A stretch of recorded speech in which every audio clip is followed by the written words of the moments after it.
Arrancamos porque hay muchos temas, muchos temas. Me encanta que no se quede para el final los agradecimientos al gobierno del estado de Jalisco, ¿verdad? Y concretamente a ese Departamento de Comercio Exterior, que creo que es una enorme ayuda. Esa plataforma la conozco personalmente y cuando estuve allí en vuestras oficinas y la conocí y realmente es un gran apoyo para todos los empresarios ese apoyo en la internacionalización. Felicitaciones, Juan Pablo, y a todo tu equipo por este apoyo tan valioso al empresario.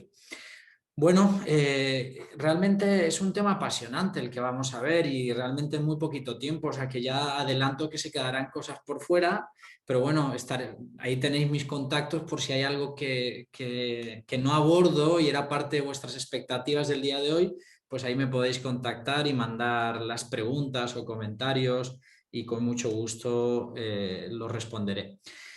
Un primer punto que quería aclarar, porque a veces me he encontrado con personas, incluso empresarios, que no tenían clara la diferencia entre empresa familiar y familia empresaria. Muy rápidamente, para mí una empresa familiar tiene que, de alguna manera, tiene que tener algunas características muy puntuales y muy concretas, ¿no? Y una de ellas tiene que ver con que al menos dos generaciones están ya involucradas en la empresa.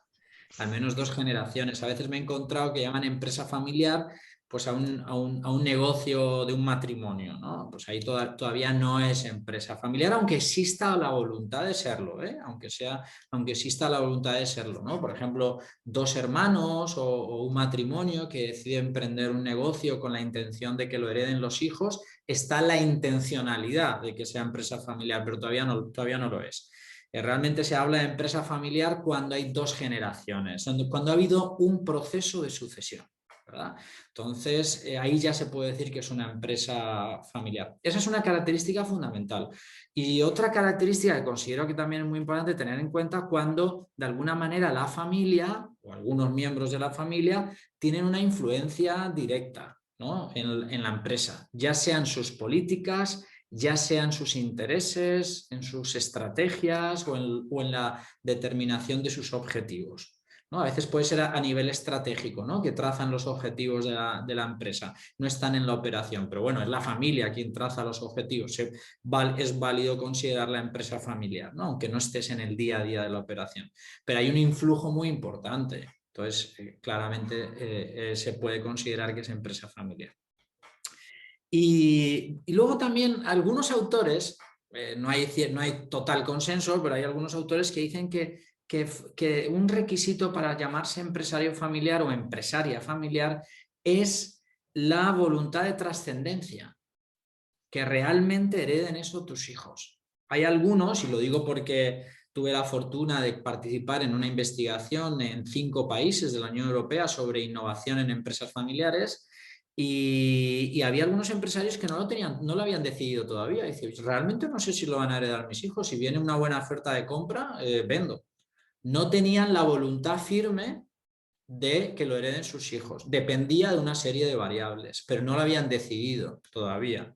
Entonces, para algunos expertos en empresa familiar, cuando uno todavía como empresario no ha tomado la decisión de que sí o sí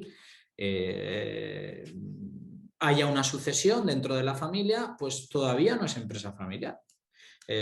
Son temas opinables, ¿eh? Tampoco quiero que nos enredemos mucho en los conceptos, quiero ir más bien al tema, a unos tips que os puedan servir en la gestión, pero al menos me parecía importante mencionarlo, ¿no? Mencionarlo. Cuando hablamos de familia empresaria, ¿no? Tiene que ver es un concepto que está más unido al control, cuando la familia controla la empresa, ¿no? Y un control que además tiene que ver más con un concepto que va más unido al patrimonio familiar unido, que no está unido a un negocio concreto, ¿eh? Es decir, cuando me he encontrado con empresarios familiares que pueden estar en el sector hotelero durante 10 años y luego venden todo y están en otro sector, que lo que priorizan es el patrimonio familiar unido, no tanto un negocio concreto. En cambio, tenemos clientes, tenemos conocemos empresarios familiares que toda su vida han estado unidos a un sector y no quieren salirse de ese sector. Por ejemplo, tenemos varios clientes en el sector de los vinos, ¿no? En La Mancha, en Castilla-La Mancha, en Aragón. Toda la empresa familiar gira en torno a las bodegas, y no se meten en otros rubros, en otros negocios. Y su apellido, la familia, es reconocida localmente y también en algún caso internacionalmente unido a eso, a ese negocio concreto. Eso es empresario familiar. Una familia empresaria no está unida, no está atada a una empresa en concreto, sino a un patrimonio familiar que quiere hacer crecer y desarrollar. Busca un mejor mañana también para las futuras generaciones, cosa que cuando estás muy atado a una empresa concreto sabes que no vas a poder dar cabida a todos los familiares de las siguientes generaciones. Un patrimonio familiar, una familia empresaria tiene dentro de su estrategia cómo diversificas y cuidas y haces crecer el patrimonio para que las futuras generaciones se beneficien de él, de ese patrimonio. De alguna manera también apoya nuevos negocios, ¿no? Para integrar a ese patrimonio familiar unido. Está más presente en las familias empresarias apoyar proyectos de emprendimiento que impliquen diversificación, es más común, ¿verdad? Y luego las que son ya muy grandes, las familias empresarias muy grandes cuentan con un family office, es decir, con una oficina que gestiona todos los asuntos de la familia, sus necesidades y objetivos, cosa que en una empresa familiar no necesita, por lo general, una empresa familiar unida a un entorno concreto. Pero cualquier cosa, es muy raro que haya un family office, ¿no? El family office está más unido a un patrimonio, ¿no? A cómo conservas ese patrimonio familiar unido. Como decía, son conceptos, ¿verdad? Son conceptos que creo que es bueno aclarar, pero tampoco me quiero detener mucho, pero sí al menos mencionar eso, ¿no? La diferencia entre empresa familiar y familia empresaria. Muy importante el punto, en mi opinión, en mi experiencia, ese deseo de perdurar, esa voluntad de perdurar. Y creo que es además lo más bonito del trabajo a lo que me dedico. O sea, realmente personas comprometidas, ¿verdad?, con un proyecto, con esa vocación esa vocación de trascender, ¿verdad? Eso creo que hace que trabajar en una empresa familiar, siempre lo digo en todos los foros donde puedo, si se hacen bien las cosas no hay mejor lugar para trabajar. Y se lo digo a los hijos de los dueños que a veces quieren hacer otras cosas. Yo siempre digo, no hay mejor manera de invertir tu tiempo y todos tus talentos profesionales que aportar valor a la empresa familiar. Obviamente, siempre que haya por así decirlo, unas circunstancias que lo permitan, ¿no? Porque hay algunas situaciones muy complicadas. Pero por lo general, si se hacen las cosas razonablemente bien, no hay un lugar mejor. No hay un lugar mejor. Y conozco gente que han estado unos años trabajando en multinacionales, que han tenido puestos de trabajo muy, muy apetitosos y con el tiempo lo reconocen, te dan la razón. Te dan la razón que trabajar en la empresa familiar, en una empresa familiar que hace las cosas razonablemente bien, te deja un nivel de satisfacción y de felicidad que no te lo deja ninguna otra empresa, ningún otro proyecto empresarial. Bueno, dicho esto, voy que me gustaría abrir el micrófono y preguntaros que escribierais en el chat qué es para vosotros una empresa familiar, con palabras muy coloquiales, pero me gustaría generar esa interacción por dos motivos. Primero, porque yo me enriquezco con vuestro conocimiento y también porque vosotros podéis también aprender del resto de los que se han incorporado hoy a esta sesión. Sería un error pensar que el conocimiento más valioso está en el ponente. El conocimiento más valioso está en todos vosotros. Y si lo hacemos circular, creo que todos nos vamos a salir enriquecidos. Y por eso tenía previsto en dos momentos pediros que escribáis en el chat y ahora es uno de ellos. ¿Qué es para vosotros una empresa familiar? Juan Pablo, no sé si tú estás ahí, puedes ir leyendo si quieres algunas respuestas. Sí, ahorita estoy revisando, aún todavía no tenemos respuestas por parte de nuestros invitados. Y pues, sí, estaré al pendiente de leer las respuestas de cada uno de ellos.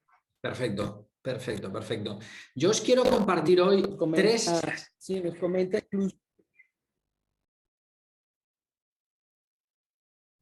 Adelante, Juan Pablo. Sí, perdón, el Pablo, nada más aquí hay una respuesta por parte de Celina Nuño, que dice que en nuestro caso, dice, es mi mamá, mis tías y yo, pero lo comenzaron mis abuelos, luego fallece mi abuelo y mi abuela lo continúa. Ahora ya están en las siguientes generaciones, estamos involucrados varios miembros de la familia, entonces ella pone esa respuesta a la pregunta que tú haces. Qué bueno, Celina, fantástico. Gracias por compartir tu caso. Alfredo también, Alfredo Gradilla, comenta que es la suma de esfuerzos de los integrantes de la familia en un negocio. También, muy buen punto. Y Ada Machuca comenta que es una organización comercial que involucra lazos sanguíneos. También. Buen punto, sin duda. Y adelante, Pablo. Muy bien, pues hoy os quiero compartir, y qué bueno que los demás vayan escribiendo reflexiones sobre lo que yo digo, preguntas. Realmente es lo que va a hacer más valioso esta sesión, que hagamos circular ese conocimiento tan valioso que hay en el estado de Jalisco entre empresarios, ¿no? Y creo que de alguna manera, insisto, creo que saldremos todos beneficiados. Bueno, yo hoy os quiero compartir sobre todo tres grandes recomendaciones para que vuestra empresa tenga una larga vida. Y antes de llegar a esas tres recomendaciones, pues quería compartiros que hay algunos modelos tradicionales, no me voy a detener porque seguro que los habréis escuchado en muchas ocasiones y no quiero tampoco entrar a un tema muy teórico, pero sí que al menos saber que hay tres modelos que explican lo que es una empresa familiar muy bien, ¿no? El modelo holístico, ¿no? El modelo de poder y el modelo evolutivo son modelos muy reconocidos dentro del ámbito de la investigación en empresas familiares. Está el modelo de los 5 círculos, familia, propiedad, negocio, gestión y sucesión. Y luego está un modelo muy conocido también, que es el modelo de los 3 círculos, ¿no? Familia, propiedad y empresa, ¿no? Yo me voy a detener en este último, el que he subrayado ahí, el modelo de los 3 círculos. Y sobre él voy a construir mis 3 recomendaciones para que la empresa familiar tenga una larga vida. El modelo de los 3 círculos, básicamente lo que te dice es que en una empresa familiar hay que cuidar, se dan 3 fenómenos. Primero la propiedad, obviamente como toda empresa, hay una familia que está detrás, generalmente al principio es una persona el que tiene la propiedad, por lo general, el fundador, y a veces comparte la propiedad con algún socio, pero por lo general, en la mayoría de los casos que he visto al iniciar una empresa, la propiedad está en una persona. Y luego está la empresa, ¿no? Propiedad, familia y empresa. ¿Y qué sucede? Que si uno quiere tener larga vida, tiene que tener una estrategia exitosa en los 3 círculos.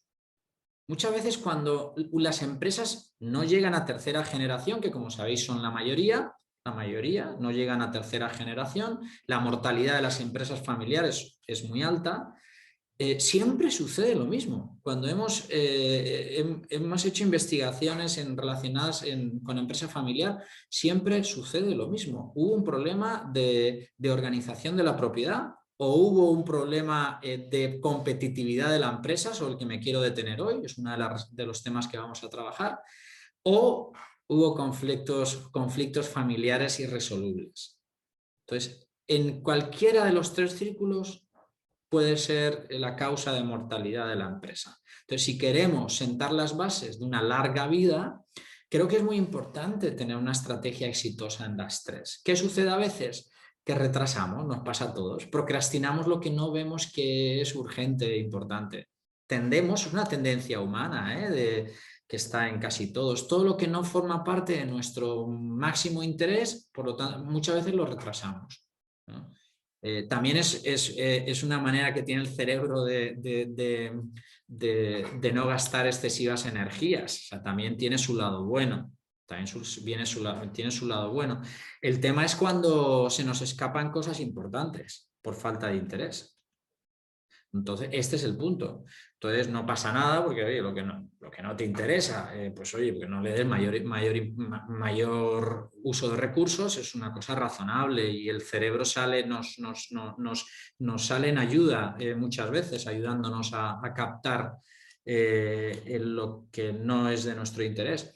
Pero cuidado cuando eso que no te interesa tiene que ver con la propiedad o con la familia o con la empresa, con la competitividad de la empresa, con la comunicación en la familia, que haya unas buenas relaciones dentro de la familia, sobre todo la comunicación y sobre todo la propiedad. Los tres círculos son muy importantes. Me gustaría que acá en el chat también me contestarais cuál creéis de los tres círculos que es el más importante para la sostenibilidad de la empresa familiar, para que tenga esa larga vida. ¿Cuál creéis que de los tres es el más importante? A ver qué contestan las personas que nos están escuchando. Si alguien quiere abrir micrófono, adelante, ¿eh? A mí me encanta el diálogo, me encanta poder escucharos. Digo el chat porque el chat es más fácil que intervengáis todos, ¿verdad? Y así podemos leer a todos, pero el que quiera abrir micrófono, bienvenido al diálogo y al debate. A ver si hay alguien que esté escribiendo. Celina dice, estoy entre empresa y familia. Bien, Celina. María Isabel dice la familia. Bien. Sergio dice la familia. La familia. Alfredo dice la familia. Ada dice el círculo de empresa. Bien, Ada. Bien, bien, bien. A ver, ¿quién más? Sergio, familia. El señor o señora Cárdenas, equilibrio de ambas. Buen punto. Enrico dice balance. Enrico también insiste en el balance entre familia y empresa. Bien. Muy bien. Realmente es una pregunta con trampa, porque realmente depende mucho de cada circunstancia, de cada familia y de cada empresa. Pero os cuento un poquito mi experiencia.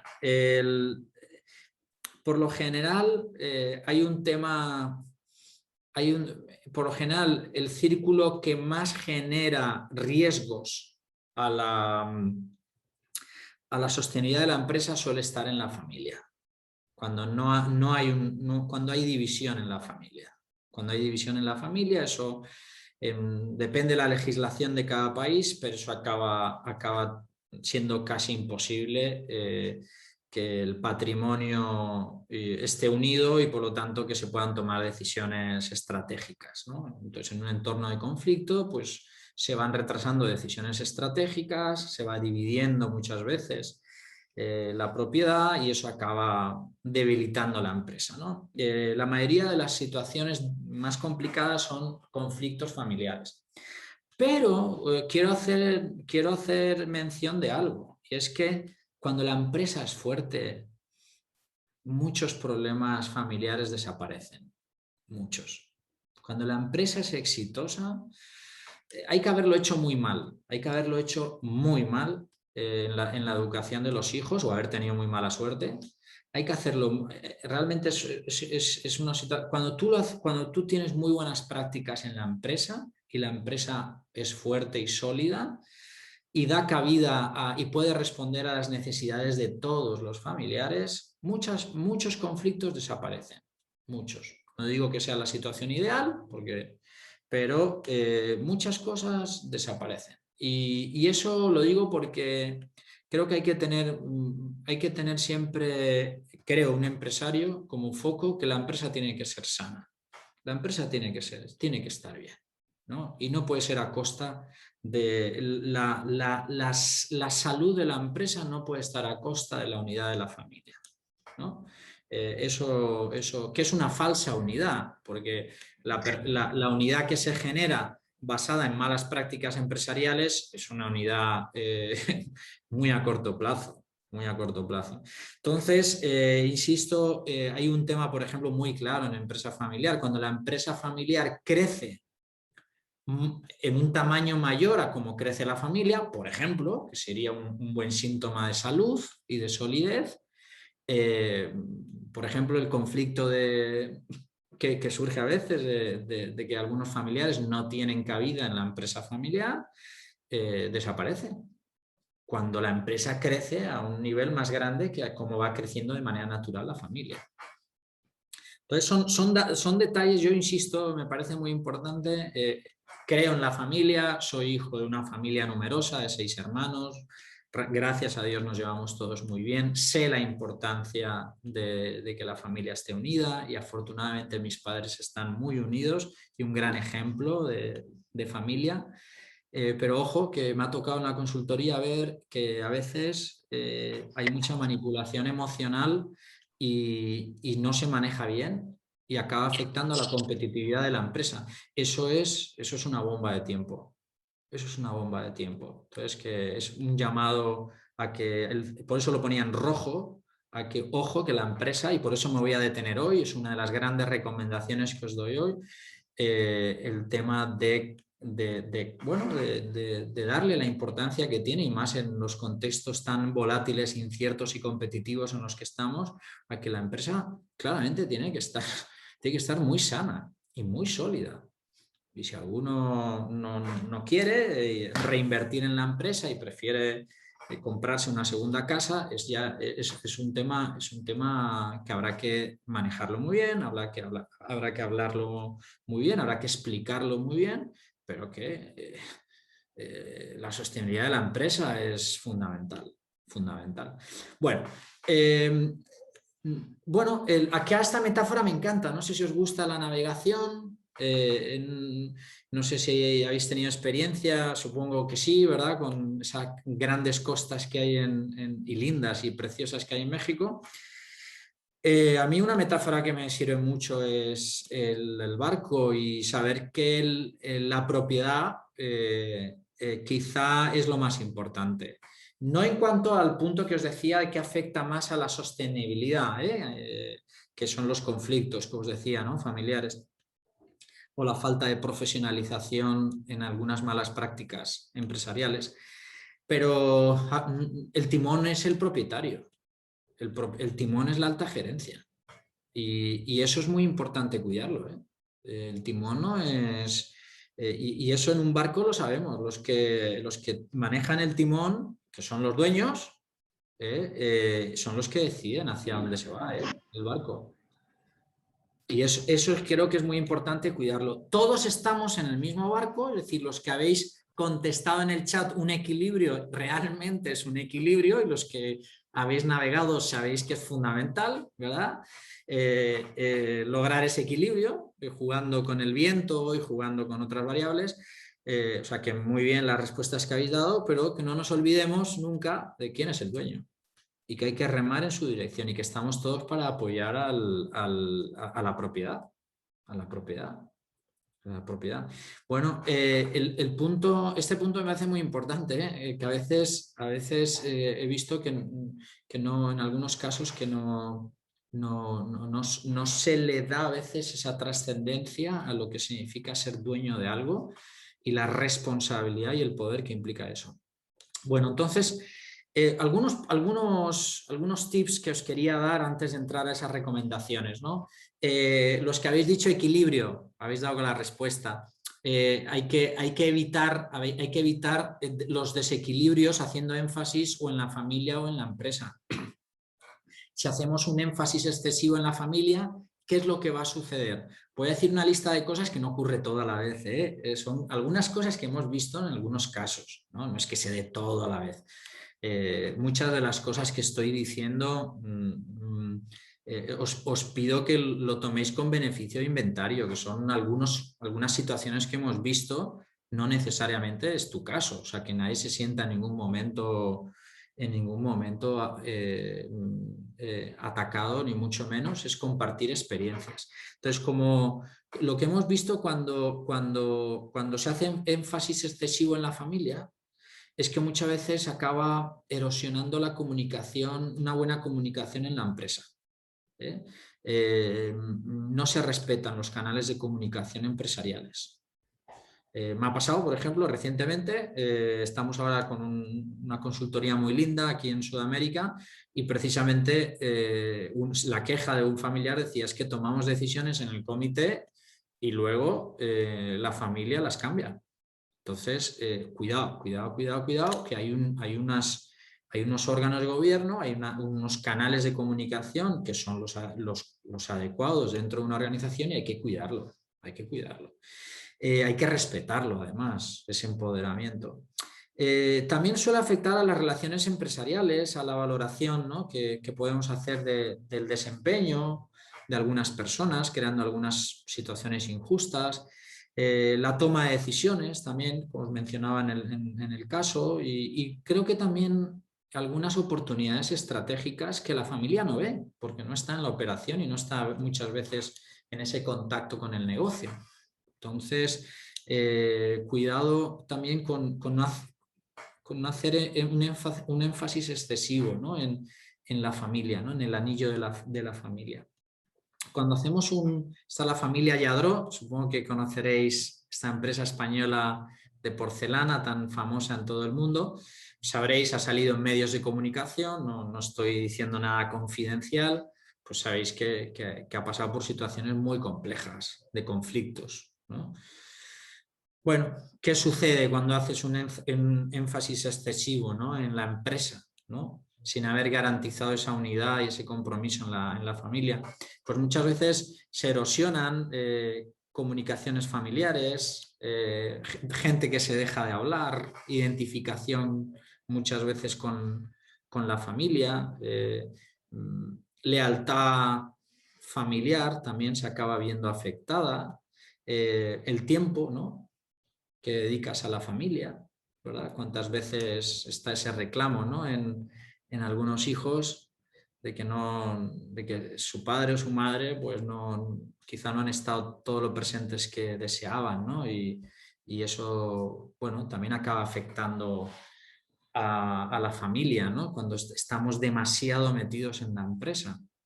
Y luego las emociones de la familia también vemos que suelen estar caracterizadas por una carga negativa, ¿no?, con frecuencia, ¿no? La crítica destructiva, la falta de comprensión, bueno, heridas innecesarias, difíciles de curar. En fin, hay que estar muy atentos a no hacer énfasis en la empresa, ¿no?, a costa de la familia. Tenemos un caso muy lindo que os quiero compartir, una empresa familiar colombiana del sector de armamento. Sabéis que Colombia vive desde hace muchos años una guerra, ¿no? Bueno, entonces, con la guerrilla es un sector muy fuerte y, bueno, se dedica a este sector, ¿no? Importa material de combate y de varios países y ese es su negocio. Y me decía el fundador y dueño principal de la empresa, me decía que las mejores ideas que había tenido en su vida de empresario había sido cuando había desaparecido de la empresa un mes, 2 meses, y dijo que una vez fue 3 meses, que se fue a Europa a recorrer y se fue 3 meses y dejó la gestión a su hermano y que ahí se le ocurrieron decisiones que luego fueron claves. Me parece que es un caso, en ningún momento estoy diciendo que os toméis 3 meses de vacaciones porque poca gente se lo puede permitir, no tiene ningún sentido. Pero sí que me parece interesante al menos la idea que hay detrás de eso. Que cuando te sales del día a día, cuando no piensas que tú eres estrictamente necesario, ¿no? Es más, te puedes ir un mes y la empresa va a seguir igual o mejor. Con esa distancia, como que tu creatividad es diferente. Porque no está tan atada a lo que ves en el día a día, a los incendios que te toca apagar en el día a día, y toda tu energía está concentrada en apagar esos incendios del día a día, de la gestión. Entonces sí que me parece interesante buscar ese equilibrio. Ojo que si tu riesgo es estar demasiado volcado, ¿verdad?, en la empresa, ojo que eso te juega en contra incluso de los intereses de la empresa, que necesita de que tú tengas una cierta distancia para aportar tu mayor valor, ¿no? Que es, si eres el fundador, pues todo tu conocimiento valiosísimo, y que si tomas un poco de distancia quizás se te ocurren cosas diferentes. Bueno, entonces el punto es hacer énfasis en la familia y en la empresa, ¿no? Ese equilibrio que mencionabais en el chat, que debe estar sustentado con buenas prácticas de confianza, de compromiso, de eficacia empresarial y de armonía familiar. Acá esta es una empresa familiar muy linda que os recomiendo conocer. Hay mucha información en internet. La familia Moro maneja muy bien la comunicación empresarial, o sea que tenéis un material buenísimo, pero por tiempo no me detengo a hablar de ella. Pero es una empresa familiar de Castilla-León, realmente que es referente en buenas prácticas, ha tenido muchos premios y certificaciones y es una pyme. O sea, no hay que ser la gran empresa para hacer las cosas bien y ser premiada. Entonces es un gran caso de una familia que creo que es un buen ejemplo de cuidar muy bien ese equilibrio entre familia y empresa. Entonces, ¿cómo lograr esta larga vida? Y aquí entran rápidamente los consejos que os quería, unos tips para luego quizá entrar a un diálogo, si os parece bien. Bueno, un punto que me parece fundamental en el contexto VUCA en el que nos encontramos, ¿no? Ya desde antes de la pandemia, pero que la pandemia ha acentuado ese entorno volátil, ¿no? Incierto, ¿no? Altamente incierto, es trabajar en los diferentes entornos donde se desenvuelve la empresa familiar, ¿no? Los 3 círculos que mencionábamos antes, propiedad, familia y empresa, bueno, pues tienen un entorno que hay que cuidar, y si no lo cuidamos no vamos a ser competitivos. Y hoy quiero hacer énfasis en la empresa. Si la empresa va bien, si la empresa tiene buenas prácticas, si la empresa tiene muy claro hacia dónde ir y cómo comportarse, y genera esa cultura de buenas prácticas, ahí van a entrar los mejores familiares, el mejor talento va a querer estar ahí, con lo cual genera un círculo virtuoso, ¿no? Hay varios entornos, no me voy a detener, pero hay varios entornos que hay que cuidar mucho, ¿no? El entorno global, por supuesto, un gran ejemplo ha sido la pandemia, como muchas veces algo global nos acaba afectando de manera inesperada, hay que estar atento al entorno global. Y ojo que ya las pandemias ya había, pero no estábamos muy atentos. Y que no sé si alguno de vosotros está en el sector de los seguros, pero es la gran incógnita. Personas que realmente su única prioridad es detectar riesgos. ¿Cómo se les escapó algo así? Cuando ya había habido pandemias y virus altamente mortales. Pero nunca se imaginaron el riesgo de que ese virus altamente mortal pudiera ser algo global. Fijaos si el entorno global puede o no afectar a nuestro negocio. Hay entornos sociales que hay que también cuidar. En el caso de Jalisco, supongo, en el caso de México, sé que cada región tiene su propio, a veces el Estado tiene sus propias leyes o sus propios, por así decirlo, su propia cultura de hacer las cosas. Hay que estar atento. Quizá tu empresa sus prácticas no serían exactamente igual en Guadalajara que en Ciudad de México, quizá cambiarían algunas cosas, o vosotros lo sabéis mejor que yo, los entornos sociales diferentes que pueda haber en México, pero hay que estar atentos. Hay que estar atentos. Yo en el caso que yo conozco más, que es la frontera con Estados Unidos, es un tema muy claro, Baja California. Entonces, claramente, hay las maquiladoras, ahí hay un entorno social que claramente es diferente a cómo se hacen las cosas en otros lugares. Y hay que estar atento como empresario, saber medir muy bien eso. Yo recuerdo una empresa de Colombia muy exitosa en una región que se llama Antioquia, Medellín, la capital de Antioquia es Medellín, que en cambio no le fue bien en la costa, en Santa Marta, en Barranquilla. No sé si alguno de vosotros ha tenido la suerte de ir al Caribe colombiano, una preciosidad. No al nivel de México, pero casi, muy bonito. Bueno, entonces toda esa zona es como un empresario muy exitoso que sabe cómo se hacen las cosas bien y ha tenido mucho éxito en Medellín y Antioquia, en cambio no le fue bien en la costa. Entonces, hay que estar atento a los distintos entornos globales, sociales, económicos, una nueva ley que puede salir, un nuevo gobierno que puede entrar y cambiar las cosas, ¿verdad? Tanto por leyes económicas como legales, y luego el entorno tecnológico. Por ejemplo, el entorno legal también sabéis que cambia mucho, muchas veces de un departamento a otro. En España es así, una comunidad autónoma a veces tiene impuestos diferentes y reglamentación diferente que otras. Hay que estar atento a todo eso para que realmente la empresa sea competitiva, ¿no? Por eso el primer consejo es, ojalá que hagas en las planificaciones estratégicas que hagáis cada año, dediquéis un tiempo suficiente con personas que sepan a medir muy bien los diferentes entornos. Eso va a fortalecer la empresa y va a ayudar a ese círculo virtuoso. El dedicar un tiempo suficiente a medir, evaluar los entornos, los diferentes entornos.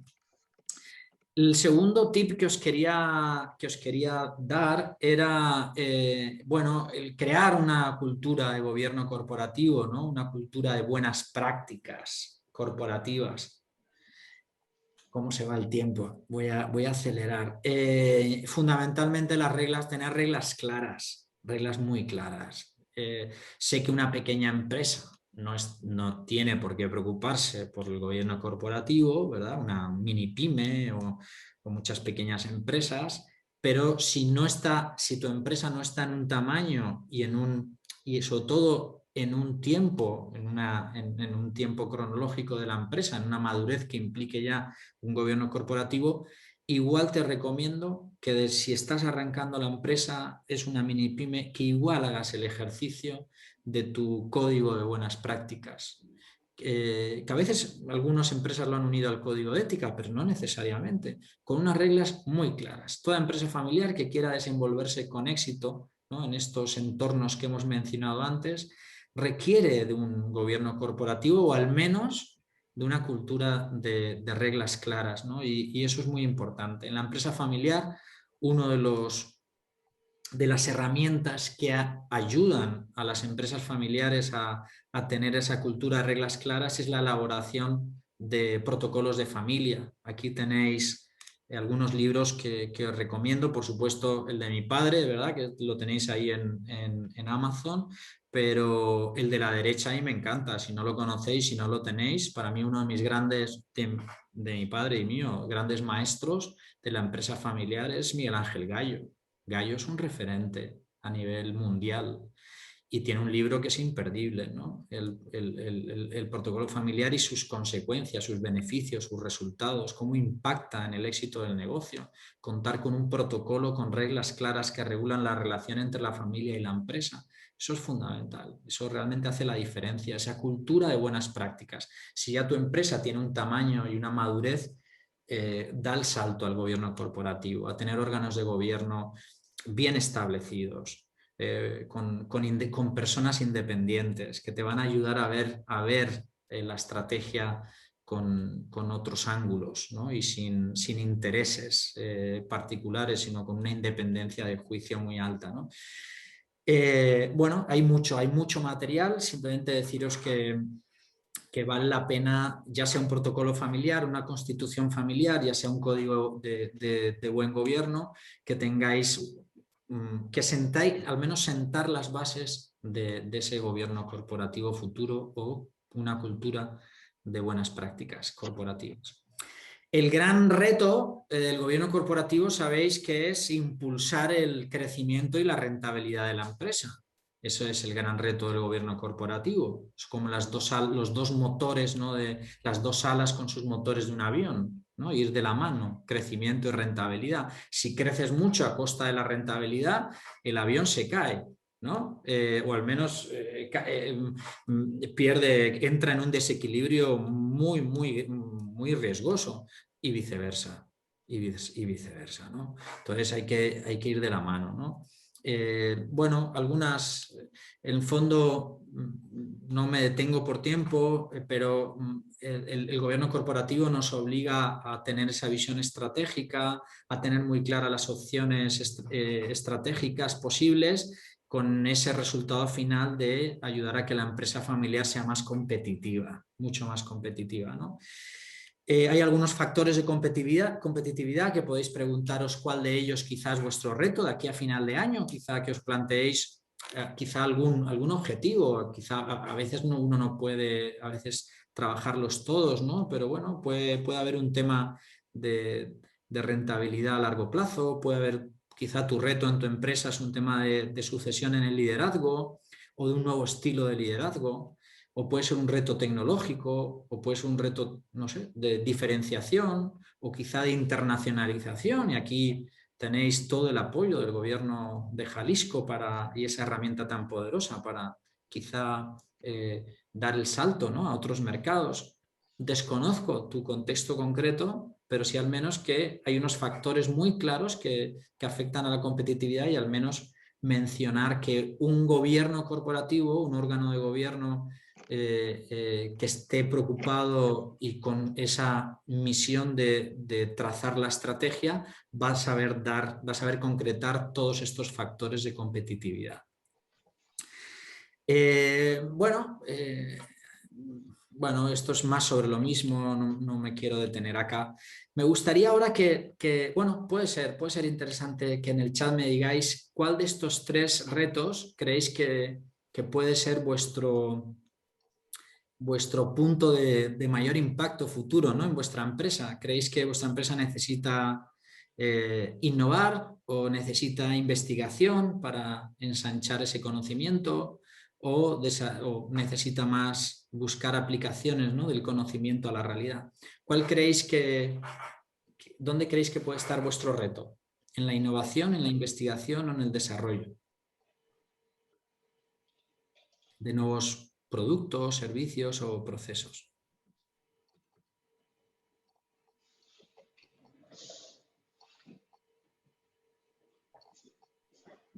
Vamos a ver, aquí van interviniendo, muy bueno. Félix dice todo, pues genial, la verdad. Claro, todos, realmente siempre podemos crecer en todo, tienes toda la razón. Quizás es una pregunta que podía haber formulado de otra manera. Era más el tema de que muchas veces uno puede decir, bueno, creo que mitad de año es un momento muy bueno para hacer balance de cómo ha ido esta primera parte del año y decir, bueno, y en esta segunda parte del año, ¿qué puede agregar mayor valor a mi empresa? Y a veces uno puede sentir que Ada también dice que las 3, bueno, pues desarrollo e innovación, dice Sergio, pues hacer este ejercicio internamente. A veces uno se lleva una sorpresa, de lo que vuestros colaboradores piensan. Hay que escuchar a la organización y veréis que muchas veces puede ser un ejercicio muy interesante. Y si te dicen innovar, pues imagínate que algún colaborador te dice, algún gerente tuyo te dice innovar, y pregúntale, bueno, listo, perfecto, ¿qué proceso, servicio o producto crees que va a añadir valor va a añadir valor a la empresa? O si te dice investigación, ¿qué conocimiento nos está faltando? Y escuchar la organización, y verás que alguno de esas respuestas te va a ayudar, te va a servir. O si te dice desarrollo, bueno, adelante, ¿a qué te refieres? ¿En qué estás pensando? Que preguntemos a nuestra gente y veréis que la respuesta va a ser muy interesante. Yo recuerdo mucho un cliente en La Guajira, en el norte de Colombia, que me reconocía que su mayor innovación vino de uno de los conductores de camión, que transportaban la mercancía de la empresa. A veces uno se lleva sorpresas, ¿no?, de quién te puede dar el mejor consejo o hacerte caer en cuenta de algo que porque estás con 1000 cosas quizá se te pasa por muy evidente que sea. Entonces son preguntas que, por muy básicas que sean, os recomiendo que las socialicéis con vuestros colaboradores y bueno, con la intención de sacar algún descubrimiento que os aporte valor. Y luego, por último, el tercer consejo que os quería dar: formar a tiempo a las nuevas generaciones. En el libro que os mencionaba antes, Larga Vida de la Empresa Familiar, obviamente hay mucho más contenido. Por tiempo he seleccionado 3, pero hay muchas más cosas. Pero bueno, me detengo en este punto que me parece fundamental. Las bases de una larga vida en la empresa familiar se asientan esas bases con la educación de los hijos y los modelos de referencia que inculcamos en ellos. Los modelos de referencia, es decir, lo que ellos ven, lo que ellos escuchan, las experiencias que tienen. La sucesión, decía Gallo, Miguel Ángel Gallo, empieza con la elección del colegio de los hijos, porque ahí van a tener los modelos de referencia principales, en los profesores que van a tener, en los amigos que van a tener, ahí van a tener los modelos de referencia, y contra eso ese influjo es muy potente, muy potente. Entonces, fijaos qué interesante, ¿no? La sucesión, muchas veces uno piensa, no, cuando tenga 50 años o 60 años y me quiera descansar. No, no, no, la sucesión empieza ahora, con tu hijo de 5 o 6 años. Por muy fuerte que te sientas todavía con 30, 40 años de trabajo, esa decisión te aseguro que va a impactar en el futuro de tu empresa muchísimo. Y en cómo va a ser el proceso de sucesión. Los valores que haya en ese hijo, en esa hija. Entonces, es un tema, los modelos de referencia, fundamental para que los cuidéis y los trabajéis muy bien. Es vital que todos entiendan qué es una empresa familiar, que participen de alguna manera, aunque no estén involucrados, pero tienen que participar. Ahora estamos ayudando a una empresa familiar a que todos los hijos están haciendo un curso de juntas directivas, de consejos de administración, de directorios, creo que en México se dice consejo de administración, y todos de alguna manera hacen el simulacro de participar, incluso los adolescentes, como si estuvieran tomando decisiones empresariales, y se les pone casos. Y hay que entrenarlos, aunque uno de ellos quiere ser sacerdote y otro, una es artista, pinta cuadros. Es muy complicado que ninguno de los dos posiblemente, salvo que cambie su vida en la dirección que van, ninguno de los dos va a trabajar en la empresa. No tiene ningún interés, pero los dos van a poder participar de alguna manera, porque han entendido qué es una empresa familiar. Y aunque no estén en el día a día, cómo pueden aportar valor, ¿verdad? Entonces ahí os jugáis muchísimo, ¿eh? Y aunque esté iniciando vuestra empresa, aunque veáis que es pequeña y que todavía son temas que no son importantes a abordar todavía, son importantes, son muy importantes. La educación y los modelos de referencia que tengan vuestros hijos. Sabéis por psicología que la mayoría de las predisposiciones se forjan de 0 a 10 años. De 0 a 10 años. Y por eso a veces algunas personas que me han dicho, para mí lo importante es la universidad en la que estudio, en una muy buena universidad. Es discutible eso. Obviamente una buena universidad puede hacer la diferencia en muchos aspectos. Pero ojo que la mayoría de las predisposiciones que van a tener tus hijos se forjan de 0 a 10 años, con lo cual tiene razón Miguel Ángel Gallo que la sucesión empieza cuando decides el colegio de tus hijos. Bueno, y los modelos de referencia, ¿no?, que va a tener. Bueno, bien, estos son como los consejos. Quiero poneros un video que va a resumir un poquito algunas de las cosas que decimos de la mano de Jean Dedeu, que es un profesor de una escuela de negocios de Barcelona, una persona que admiro mucho por su conocimiento sobre empresa familiar y sobre todo por sus valores como persona. Es una gran persona, Jean Dedeu. Y él nos va a hablar en este video, es muy breve, 2 minutitos, os voy a pedir adicionales para que escuchemos su matriz. Él maneja una matriz que me encanta porque nosotros también la aplicamos en consultoría en empresa familiar y tiene toda la razón. Si tienes buenas prácticas de unidad y de compromiso, es la matriz que él maneja, la empresa familiar tendrá una larga vida. Vamos a escucharle. El laboratorio externo que hace Entonces nos vamos al video y adelante. A ver, creo que compartí sonido. Voy a compartir de nuevo. Efectivamente, está compartido.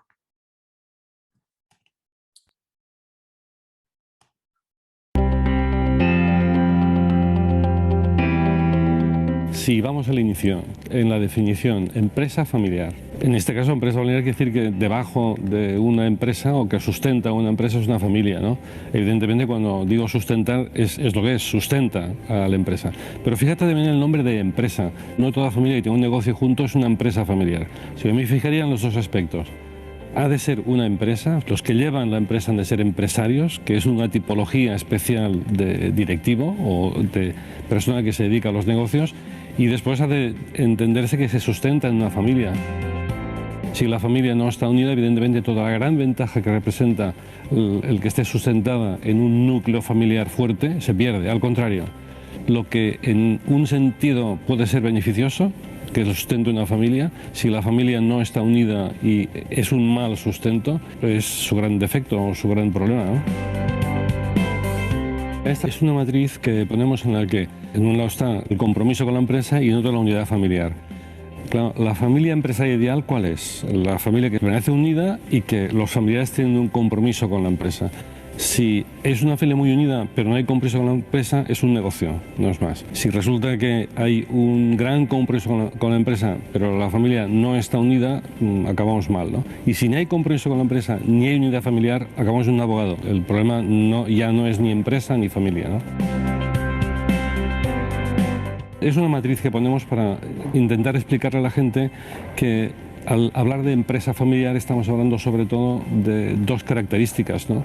Hace falta una familia que esté unida y hace falta una vocación empresarial de esta familia y que los distintos miembros adquieran un compromiso, en mayor o menor grado, pero un compromiso con la empresa.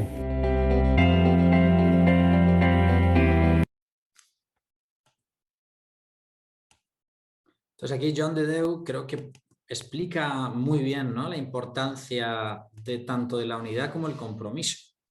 No sé si tenéis algún comentario que queráis hacer sobre este punto, alguna pregunta que os surja, pero me parece que él menciona muy claro cuál sería la situación ideal. La situación ideal es cómo construyes una gran unidad en la familia, que sobre todo va a ser con buenas prácticas de comunicación y de liderazgo, y luego el compromiso de todos en mayor o menor medida. Entonces, por mi parte estos son como los 3 tips que os quería compartir hoy.